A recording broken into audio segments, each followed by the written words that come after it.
नमस्कार प्रेक्षकांनो, आजच्या एपिसोडमध्ये इथे अर्णव खूप टेन्शनमध्ये असतो कारण ईश्वरीचा अजूनपर्यंत फोन आलेला नसतो. मामा विचारतात अर्णवला, अर्णव अरे ईश्वरीचा फोन आला होता का? तेव्हा अर्णव म्हणतो नाही ना मामा, अजूनपर्यंत फोन आलेला नाही आहे. तेव्हाच प्रेक्षकांनो इथे आता अर्णवच्या मोबाईलवरती मेसेज आलेला असतो. मामांनासुद्धा वाईट वाटतं, अजूनपर्यंत ईश्वरीने फोन कसा केला नाही, याचा अर्थ तिने फोटो बघितलेला नाही आहे, लेटर वाचलेलं नाही आहे. आणि तेवढ्यातच अर्णव म्हणतो की माझ्या मोबाईलवरती मी सिंदूरने एका वेगळ्या नंबरवरून मेसेज केला आहे. तिने पाठवलेलं असतं की सर मला तुमच्याजवळ बोलायचं आहे, तुम्हाला भेटून सगळं काही सांगायचं आहे. मी तुम्हाला ॲड्रेस पाठवेन, तिथे तुम्ही भेटायला या उद्या सकाळी 9 वाजता आणि येताना एकटेच या, बरोबर कुणाला आणू नका, म्हणजे आपल्याला कोणी बघणार नाही आणि मागच्या वेळी झाले तसे गैरसमज होणार नाही. आणि पुन्हा या नंबरवरती मेसेज करू नका, बाबांची माझ्यावरती नजर आहे, कसं तरी लपून छपून तुम्हाला हा मेसेज केला आहे.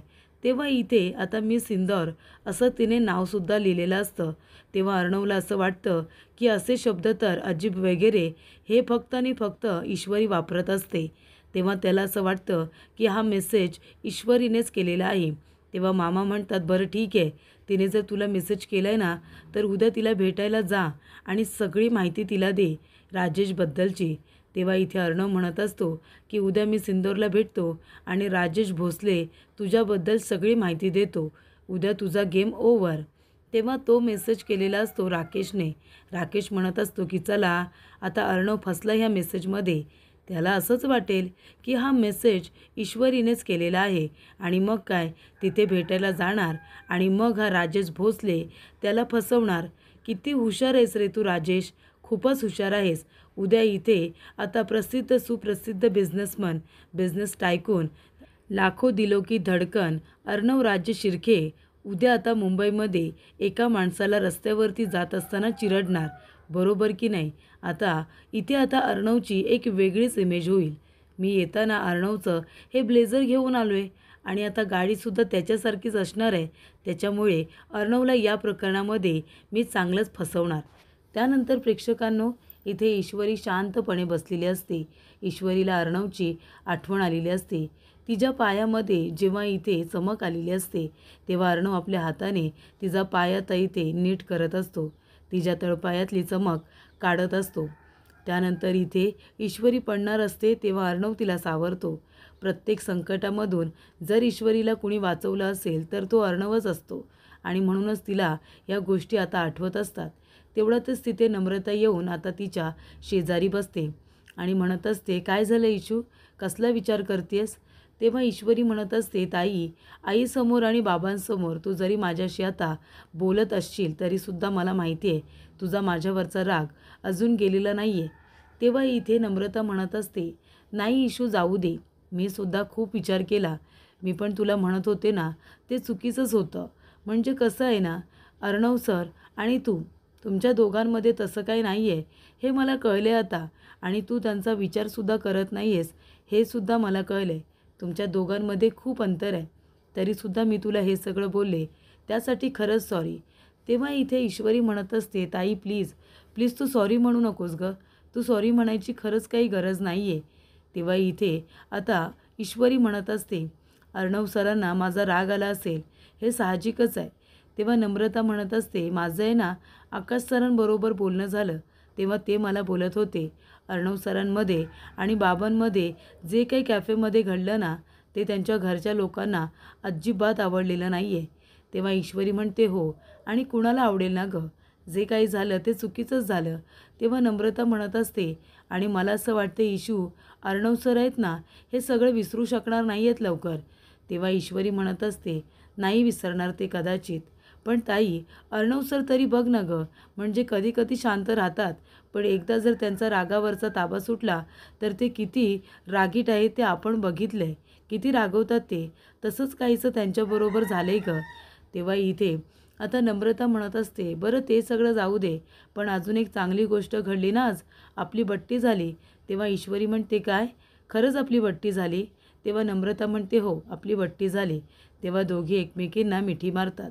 त्यानंतर प्रेक्षकांनो, इथे आता राकेशने एक माणूस स्वतःसारखाच रेडी करून बोलावलेला असतो. तेव्हा त्याचा माणूस म्हणतो, बघा ना साहेब, आता सेम तुमच्यासारखाच दिसणारा माणूस तयार करून घेऊन आलो आहे, तुमच्यासारखेच कपडे वगैरे घालून, वाटतोय की नाही तुमच्यासारखाच. तेव्हा इथे राकेश म्हणत असतो, हां ठीक आहे, आता तुला इथे राजेश भोसले म्हणूनच राहायचं आहे, इथून तुला कुठेही बाहेर जायचं नाही आहे, इथे खायचं प्यायचं आणि मजेत राहायचं, स्वतःवरती कुणाला संशय येईल असं काही करायचं नाही. हे घे तुझे ID वगैरे आहेत, फोटो तुझा आहे, पण नाव मात्र माझं राजेश भोसले, आणि राजेश भोसलेच म्हणून तुला इथे 2 दिवस राहायचं आहे. तेव्हा तो माणूस म्हणत असतो, साहेब पण तुम्ही कुठे जाणार, तुम्ही निघून जाणार की काय. तेव्हा इथे राकेश म्हणतो, अरे मी निघून जाणार मुंबईला, मी भुर्र निघून जाणार, मी काय इथे राहणार नाही, आता मी मुंबईला निघून जाणार. तेव्हा तो माणूस म्हणतो, साहेब मला इथे अडकवण्याचा प्लॅन तर नाही आहे ना तुझा, म्हणजे कुणाचा खून वगैरे करून तुम्ही इथे निघून जाणार आणि माझ्यावरती सगळं प्रकरण शेकणार नाही ना, पोलीस मला अरेस्ट वगैरे करून घेऊन जाणार नाही ना. तेव्हा इथे राकेश म्हणतो, घाबरायचं नाही हां, तुझ्या या कामाचे पैसे मोजलेत मी तुला, त्याच्यामुळे तुला इथे माझं काम नीट करायचं आहे, राजेश भोसले म्हणून तुला इथे 2 दिवस राहायचं आहे आणि काही प्रकरण वगैरे तुझ्यावरती शेकणार नाही आहे, घाबरून राहायचं नाही, माझ्यासारखं राहायचं, कळलं का. चल आता पैसे दिलेत ना तुला, या ID घ्या आणि निघ, आता निघा इथून आत्ताच्या आत्ता, कुठलीच गडबड होता कामा नये, कळलं का. असं आता राजेश त्या माणसाला म्हणत असतो.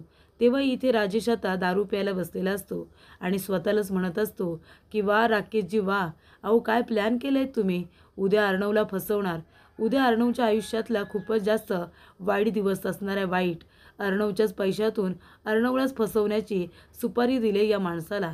आणि आता काय, अर्णव राजे शिर्के, आता तुम्हाला पण इथे फसवण्यासाठी खूप मोठं प्लॅनिंग आखलं आहे मी, मला अटकवणार होतास ना, माझं सत्य सांगणार होतास ना, सांगितलं होतं जसं चालू आहे तसं चालू राहू दे, पण नाही, तुलाच इथे खूपच जास्त सत्य सांगायची घाई लागली होती ना मी सिंदूरला, मग आता घे, आता तुलाच या प्रकरणामध्ये अडकवतो आणि कसं जेलमध्ये पाठवतो ते बघ. तेव्हा इथे अर्णव तयार वगैरे होऊन आलेला असतो. तो म्हणत असतो की मामा 9 वाजेपर्यंत पोचायचं आहे, मी सिंदूरने मला एकटं यायला सांगितलं आहे, आज भेटल्यानंतर सगळं सत्य सांगतो तिला. मामा म्हणत असतात की अजून तरी तो राकेश आहे ना, तो निघालेला नाही आहे, तो अजून हॉटेलच्या रूमवरतीच आहे, आपला माणूस नजर ठेवून आहे ना, दारू ढोसत बसला आहे रूममध्ये, असं सांगत होता.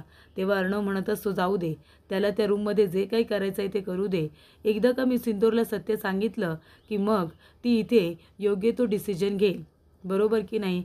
तेव्हा मामा म्हणतात, अगदी बरोबर, आणि गेल्यानंतर ईश्वरीला एकदम व्यवस्थित सगळी सिच्युएशन समजावून सांग, एकदम व्यवस्थित.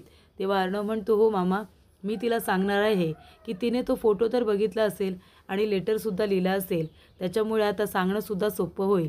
थँक्यू मामा, हे सगळं तुझ्यामुळे झालं, तू आयडिया दिलीस त्या फोटोची आणि लेटरची, म्हणून सगळ्या गोष्टी सोप्या झाल्या आणि मी सिंदूरने मला मेसेज केला. तेव्हा मामा म्हणतात, मग आता तिला जाऊन भेटणारच आहेस ना, मग आता सगळं मनातलं सांग तुझ्या, अगदी सगळं. तेव्हा इथे अर्णव काहीच बोलत नाही, तो मामाला इथे भेटतो आणि गाडीमध्ये बसतो आणि आता अर्णव निघालेला असतो ईश्वरीला भेटायला तिने पाठवलेल्या ॲड्रेसवरती, पण गाडीचा रंग आणि नाव, मेसेज सगळं काही सेमच असतं. तेव्हा इथे प्रेक्षकांनो, इथे आता गाडी सेम टू सेम, इथे नेम प्लेटवरती सगळं काही अर्णवच्या गाडीवरती नंबर असतो, तसंच नंबर वगैरे इथे खोटी गाडी तयार करून राकेशने मागवलेली असते. त्या माणसांनी, गुंड माणसांनी ती गाडी आता परत त्याला आणून दिलेली असते. त्यानंतर इथे राकेश म्हणत असतो की अरे वा, गाडीचा रंग आणि नंबर वगैरे तर सेम अर्णवच्या गाडीसारखाच आहे. तेव्हा इथे तो माणूस म्हणतो, बघितलं ना साहेब, म्हणजे त्या मालकालासुद्धा कळणार नाही कोणती गाडी खरी आणि कोणती गाडी खोटी. तेव्हा इथे राकेश म्हणत असतो, चला आज इथे अर्णवचा एकदम वाईट दिवस आहे. अर्णव, अरे तू बिझनेस क्लासमध्ये शिकलायस रे, आणि तू बिझनेसप्रमाणे विचार करतोस, मी गुंडांमध्ये लहानाचा मोठा झालो आहे, त्याच्यामुळे डावपेच हे कसे खेळायचे हे मी गुंडांमध्ये राहूनच शिकलो आहे. त्यानंतर प्रेक्षकांनो, इथे आता बिझनेस क्लास म्हणून तो बिझनेसच्या पद्धतीनेच विचार करत असतो आणि साधाभोळा विचार करत असतो. अर्णव इथे क्रूर विचार करत नाही, तसं राकेश क्रूर विचार करतो. तर इथे नम्रता म्हणत असते, आई अगं चहा खूप छान झाला आहे गं, आल्याचा चहा मला खूप आवडतो. तेव्हा इथे सुप्रिया आता ईश्वरीकडे बघते. तेव्हा सुप्रिया म्हणत असते, नम्रता तुला चहा आवडला, पण आपली चहाची शौकीन ईश्वरी काही बोलत नाही आहे. काय गं इशू, काय झालं? शांत शांत आहेस, झोप झालेली नाही आहे का तुझी? तेव्हा ईश्वरी म्हणते, नाही गं आई, झोप तर झाली, पण काय माहिती खूप अजीब वाटतंय. तेव्हा सुप्रिया म्हणते, काय झालं? अजीब का वाटते मला? नक्की कसं वाटतंय? तेव्हा ईश्वरी म्हणते, काय माहिती, एकदम अजीबच वाटते. मनावरती कसलं तरी ओझं आहे असं वाटतंय आणि खूपच जास्त वाईट गोष्टी मनामध्ये येत आहेत. काल रात्रीसुद्धा झोपले होते तेव्हा एक वाईट सावट आलं माझ्या स्वप्नामध्ये आणि ते सावट मला काहीतरी करणार आहे, आपल्याला काहीतरी नुकसान पोचवणार आहे असं मला वाटत होतं. तेव्हा सुप्रिया म्हणत असते, इशू तुला आहे ना वाईट साईट स्वप्न खूपच जास्त पडायला लागलेत. मी एक काम करते, तुझी आहे ना दृष्टच काढते आता. तेव्हा इशू म्हणते, आई तुझं पण ना काहीतरी वेगळंच असतं, आता मला कुणाची दृष्ट लागली? तेव्हा इथे दृष्ट वगैरे काढायची गरज नाही आहे, मी ठीक आहे. तेव्हा नम्रता म्हणते, आई अगं बाबांना आज मॉर्निंग वॉकवरून यायला खूपच जास्त उशीर झाला ना? तेव्हा सुप्रिया म्हणते, अगं ते म्हणत होते मॉर्निंग वॉकवरून येताना ताज्या ताज्या सकाळी ना भाज्या असतात, तेव्हा उद्या सकाळी येताना ताज्या भाज्या घेऊन येतो असं म्हणत होते. तेव्हा मला असं वाटतंय ती भाजी खरेदी करायला गेली असतील भाजी मंडळीमध्ये, म्हणून त्यांना उशीर झाला असेल यायला, ते येतच असतील, काळजी करू नका. तेव्हा इथे ईश्वरी म्हणत असते, आई मला आहे ना खूपच जास्त अजीब वाटतंय, मला शांत वाटत नाही आहे. तेव्हा सुप्रिया म्हणते, ठीक आहे, आपण एक काम करूया, मी मंदिरात जाणार आहे, श्रावण सोमवार आहे म्हणून, तू येशील का माझ्याबरोबर? तेव्हा ईश्वरी म्हणते, नाही नको, तू जाऊ नये, मी काही येणार नाही. तेव्हा सुप्रिया म्हणते, मग ठीक आहे, घरामध्ये ना आज आपल्या देवांची पूजा तू कर, म्हणजे तुला शांत वाटेल. तेव्हा इथे ईश्वरी म्हणते, ठीक आहे. त्यानंतर प्रेक्षकांनो, इथे आता अर्णव त्या ठिकाणी पोचलेला असतो जिथला ॲड्रेस ईश्वरीने दिलेला असतो. तर प्रेक्षकांनो, ती जागा म्हणजे एकदम खंडर जागा असते. तिथे आजूबाजूला फक्त झाडं आणि एक घर असतं, ते सुद्धा पडीक जुनं घर. आजूबाजूला एक माणूससुद्धा नसतो. तेव्हा अर्णव म्हणत असतो, तिथे पोचल्यावर मी सिंदूरने मला इथे का बोलवलं असेल, इथे भेटायला? ही जागा पण किती विचित्र आहे असं अर्णवला वाटत असतं. तेव्हा इथे मामांचा अर्णवला फोन आलेला असतो. मामा म्हणत असतात, अर्णव हे बघ, मी आत्ताच फोन केला होता माझ्या माणसाला, त्याने मला सांगितलं की अजूनही तो राकेश हॉटेलवरतीच आहे, अजून पण तो बाहेर पडलेला नाही आहे. तेव्हा अर्णव म्हणतो, तेच मामा, तो राकेश इथे येण्याच्या आधी मी सिंदूरला आता राजेश भोसलेचं सगळं सत्य सांगायचं आहे. तेव्हा इथे आता अर्णव इथे ईश्वरीची वाट बघत असतो. तेव्हा राकेश म्हणत असतो की अर्णव राजे शिर्के, तुम्ही सिंदूरची वाट बघत तिथे आता उभं राहशील. जागा एवढी खंडर आहे, आजूबाजूला एक माणूससुद्धा नाही आहे, त्यामुळे ज्या वेळेला इथे ईश्वरीच्या बाबांचा अपघात घडला त्यावेळेला तू त्या सुनसान जागेवरती होतास हे सांगण्यासाठी आता तिथे कुणीही नसेल, अशी साक्ष देणारा माणूससुद्धा तुला सापडणार नाही आहे, कारण तिथे फक्त तू एकटा आहेस, तुला तिथे बघणारं कुणीच नाही आहे असं आता राकेश म्हणत असतो. तो म्हणतो की अर्णवच्या गाडीसारखी गाडी, अर्णवचं ब्लेझर, पण इथे अपघात घडून आणणारा माणूस हा अर्णव राजे शिर्के नाही, हा वेगळाच आहे. तेव्हा इथे राकेश म्हणत असतो की माफ करा मला संजय काका, आज तुम्हाला जावंच लागेल, आज तुम्हाला मरावं लागेल तुमच्या मुलीसाठी.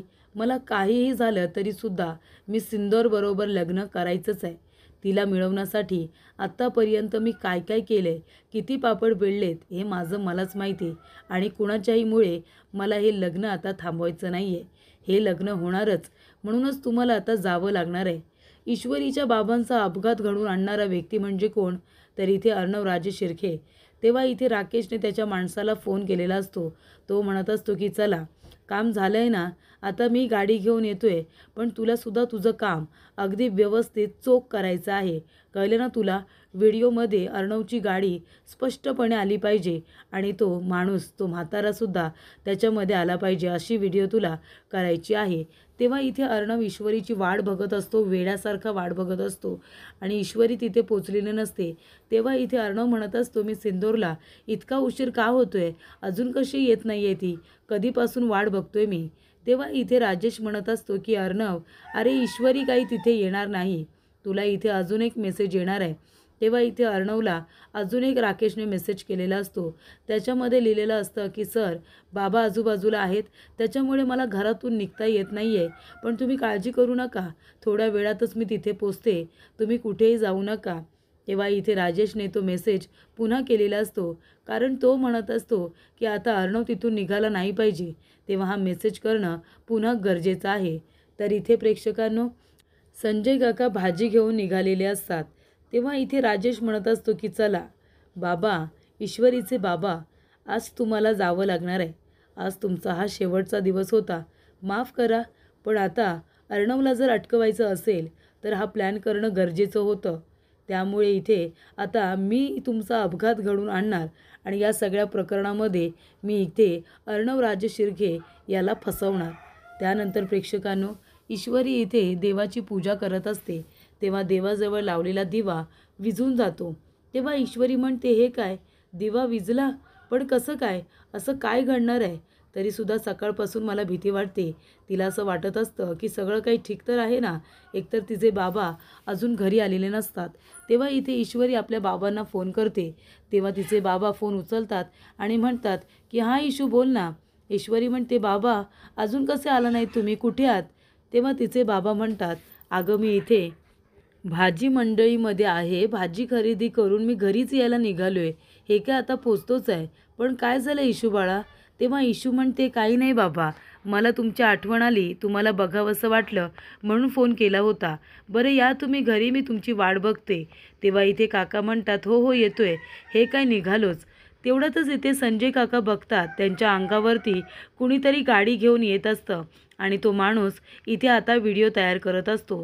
तेव्हा इथे राजेश त्यांच्या अंगावरती गाडी घेऊन येत असताना इथे संजय काका त्या गाडीकडेच बघत असतात. त्यांची नजर त्या गाडीवरतीच असते. जणू काही त्याच्यामध्ये जो काही माणूस बसलाय, जो काही ड्रायव्हर आहे, त्याला संजय काका बघतायत की काय, अशा त्यांच्या रिॲक्शनवरून वाटत असतं. ते इथे रस्त्यातच उभे असतात आणि इथे राकेश आता त्यांच्या अंगावरती फास्टमध्ये गाडी घेऊन येतो. तेव्हा इथे आता ते खूपच जास्त घाबरलेले असतात, पण तरीसुद्धा ते त्या गाडीकडेच बघत असतात. फोन तर चालूच असतो. फोनवर ते इशूच्या बोलतच असतात. तेवढ्यातच ते फोन बाजूला करतात आणि ती गाडी त्यांच्या अंगावरती येते. संजय काकांना धडक देऊन ती गाडी आता बाजूने निघून गेलेली असते. संजय काका रस्त्यावरती जोरात पडलेले असतात आणि ते जोरात ओरडतात. तो आवाज इथे ईश्वरीने ऐकलेला असतो. ईश्वरी इथे घाबरते आणि म्हणते, बाबा काय झालं तुम्हाला बाबा? पण इथे आता संजय काका रस्त्यावरती कोसळलेले असतात आणि गाडी निघून गेलेली असते. आजूबाजूचे लोक त्यांना बघण्यासाठी गर्दी करतात. डोक्याला जब्बर मार लागलेला असतो. डोक्यातून इथे रक्तस्राव सुरू झालेला असतो आणि ती गाडी निघालेली असते. त्या मुलाने आपल्या मोबाईलमध्ये इथे आता व्हिडिओ शूट केलेला असतो. त्याच्यामध्ये संजय काका आणि ती गाडी दोन्हीही स्पष्टपणे दिसत असतात. तेव्हा इथे ईश्वरी आता धावत पळत आपल्या बाबांकडे निघालेली असते. तेव्हा प्रेक्षकांनो, इथे आता ईश्वरीला कळत नसतं की नक्की काय घडलं आहे. तेव्हा ती आपल्या वडिलांचा आवाज ऐकून तिथून जायला निघालेली असते. तेव्हा इथे अर्णव म्हणत असतो की मामा, अरे कधीपासून इथे वाट बघतोय, वाट बघून बघून पुतळा झालाय माझा, अजूनही मी सिंदूर इथे आलेली नाही आहे. तेव्हा इथे मामा म्हणत असतात, अर्णव थोडा वेळ तिथेच वाट बघ, कदाचित तिला घरातून निघता येत नसेल, तिचे बाबा असतील आजूबाजूला म्हणून तिला निघता येत नसेल, ती येईल तिथे, तू वाट तर बघ, घरी काहीतरी इमर्जन्सी आली असेल तिच्या. तेव्हा अर्णव म्हणतो, मामा घरी जर काही अडचण असेल तर मला आता घरीच जाऊन बघायला नको का? काय प्रॉब्लेम झाला आहे ते बघायला हवं आहे ना. इथे उभं राहून काय होणार आहे सांग बरं. इथे उभं राहण्यापेक्षा मला मी सिंदूरच्या घरी जाऊन बघितलं पाहिजे की काही अडचण तर नाही आहे ना. तेव्हा तू फोन ठेव आता, मी आता निघतोय, मला आता इथे थांबायचं नाही आहे. तर इथे खूप मोठं संकट हे तर ईश्वरीच्या घरी आलेलंच असतं. संजय काकांना इथे आता राकेशने उडवलेलं असतं. तेव्हा इथे अर्णव म्हणतो, मामा थोड्या वेळातच मी निघतोय, कारण इथे थांबण्यामध्ये काही पॉईंट आहे असं मला वाटत नाही. मी सिंदूर येणारच नाही आहे. तिने 1-2 मेसेज केलेत आणि मी सुद्धा मूर्खासारखा तिची वाट बघत इथेच उभा राहिलो आहे. मला आता निघायला हवं आणि तिच्या निदान घरी जाऊन बघितलं पाहिजे सगळं काही ठीक आहे ना. जर सगळं ठीक असेल तर मग मी घरी येईन. तेव्हा इथे संजय काका रस्त्यावरती पडलेले असतात. तेव्हा तो व्हिडिओ काढणारा माणूस म्हणत असतो की अरे देवा, बिचाऱ्याच्या अंगावरती अशी गाडी घातली तर काही जिवंत राहिला नसेल, मेलाच असेल तो, असं तो मुलगा म्हणतो. त्यानंतर प्रेक्षकांनो, पुढील भागामध्ये इथे राकेश म्हणत असतो, काहीही झालं तरीसुद्धा या प्रकरणामध्ये अर्णव फसला पाहिजे. तर इथे अर्णव आपली गाडी घेऊन निघालेला असतो घरी जायला. तो म्हणत असतो की ईश्वरी देसाई, आज तू जे काही वागलीस ना माझ्याबरोबर, अत्यंत चुकीचं वागलीस. तेव्हा यासाठी मी तुला कधीच माफ करणार नाही आहे असं अर्णव म्हणत असतो. तर इथे ईश्वरीला तो व्हिडिओ गेलेला असतो. ईश्वरी तो व्हिडिओ बघते आणि जोरात ओरडते आणि म्हणते, बाबा ही तर गाडी अर्णव सरांची आहे. याचा अर्थ अर्णव सरांनी माझ्या बाबांचा अपघात घडवून आणलाय असं ईश्वरी म्हणत असते.